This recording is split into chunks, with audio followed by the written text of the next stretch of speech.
Let's say the Cowboys wanted to make Dak the permanent starter and trade Tony Romo. Right now, correct. What would they get for him? You know, I think Tony Romo is worth at least a second-round pick that moves, okay? He's 36 years old. Now, I understand that you want to trade away, but look, Carson Palmer played. He got traded for a seventh-round pick. Drew Bledsoe went, I think, around 34 years old for a first-round pick. So I think if you wanted to trade him, it would have to be a conditional pick, a firm two that moved based on how much he played and how well he played. And I think you could find some trade partners. A team, the hardest part now is because teams that are bad don't want to give up those great assets because they're so good at picking that they're going to afraid to give away a pick when they have, that's their team. They're going to mess it up anyway. Yeah, their team. I mean, it's a complete reversion of, like, we're so good at picking, we can't trade our picks, but that's your team.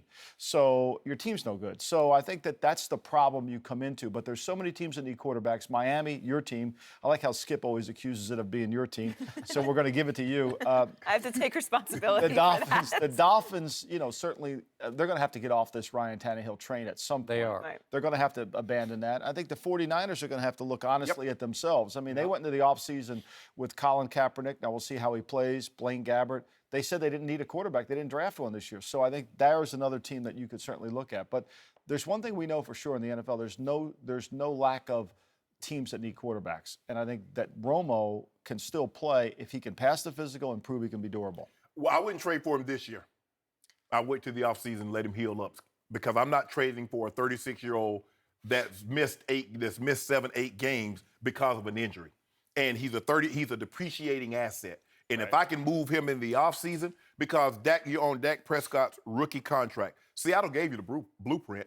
Find a quarterback, you identify him, he's on a rookie contract, build your team around him, make the best of the situation. Right. So if I move him in the offseason, I don't think Brett Favre went for a fourth with no injury history. If you can get a fourth, maybe move to a third move to a second. I don't think. Which one are you talking to? The Jets? When Brett Favre went to the Jets from Green Bay, he was a fourth that was conditional. It ended up being a third. I think Drew was a free agent. Right, Drew was a free agent. So he was coming off his shoulder. So and that's why he had to he took what he Drew only Brees, took. you're talking about. Bledsoe was a first rounder. So with this injury history, his age, if you can trade him, say maybe get a third, it can be a conditional. And to get $18 million off your books that you can put up towards your defense, because I think you said offensively, Michael, if you can trade him $18 million, now you can really build your defense because your offensive guys, they're set, all of them under contract. You're good on that side of the ball. I would do it in a New York minute. Okay, I got you.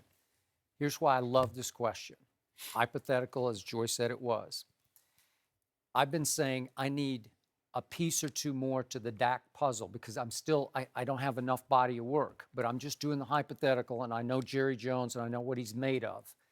Let's just say, for argument's sake, that Dak does, please God, go win at Green Bay. And then they take a week off and they're saying Romo might not be ready for 2 or 3 more weeks. So let's just say, for sake of argument, that Dak then at Jerry World beats the Eagles, which is going to be a big, I think it's a Sunday night game. It'll be a big game, a turning point game in that division. That gets them to 6-1, and now your body of work is getting pretty complete, where you got about half a season with the 4th-round rookie from Mississippi State, and it's possible that with the trade deadline the next day after the Eagles game, that the phone might ring a few times. Just people just saying, "Hey, you guys, you thinking about it at all? You thinking about moving Tony?" And maybe somebody throws out this or that or the other. Jerry Jones made his fortune in the oil field. He is a plunger by nature. I told you yesterday, he loves Tony Romo. And right now, if you said, what are you going to do? He would say, I'm putting Tony back in. As soon as Tony's ready, he's been good to me. He's been good for me, been good for my box office, because Tony's great box office. And Jerry cares about box office. But if Dak wins 2 more games and looks like that guy and gets a little better each game, because he's got, the great thing about Dak is he's gotten a little better every game. More and more mature, confident, poised. What if somebody called and said, we'll give you a 2? Or what if somebody called and just said, Jerry, do you want to get that deal off your books? Because it's $108 million over 6 years. The cap hits the next 3 years are in the $24 million range. They're in shackles now with Tony Romo. Right. And to your point, he's 36 and he's battered. he's got injuries everywhere. I can't. I've lost track of all of them because it's always something new with Tony Romo. He's 3 years younger than Brady, and body is not nearly Not in nearly. good condition. No, and I don't think Tony has taken Care of great his body shape of like that. himself.